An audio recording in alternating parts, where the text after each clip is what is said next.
classic and spicy chicken pastil. Ala, grabe. Hindi ako na-inform. Gato pala kasarap ang chicken pastil. Grabe siya, oh. Ayun nga, pinaghalo ko ng spicy and original, oh, diba? So, ayan, pinatiran ko rin siya ng malasadong itlog. Oh, grabe siya. Ang sarap talaga. Oh, napadaan ka lang, nasubuan ka pa. Char.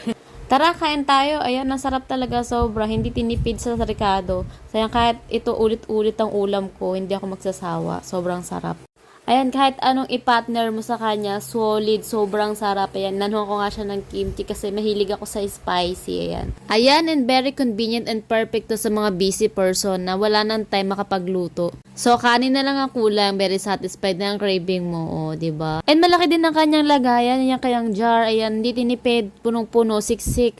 Ayan, dahil sobrang malasa siya, kahit konting pastil lang ilagay mo, and then maraming kanin, malalasa mo pa rin ang pagka-juiciness niya. Sobrang sarap.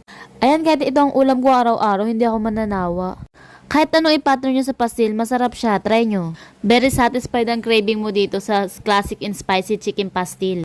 Kaya ano pang inaantay nyo? Tara, kain tayo. O, nanood ka lang, nasubuan ka pa. Ayan, last bite. O, natakam ka ba? O, di try mo na rin. Sulit na sulit. O, ayan. Dali, bili na habang nakasale sila. Thank you!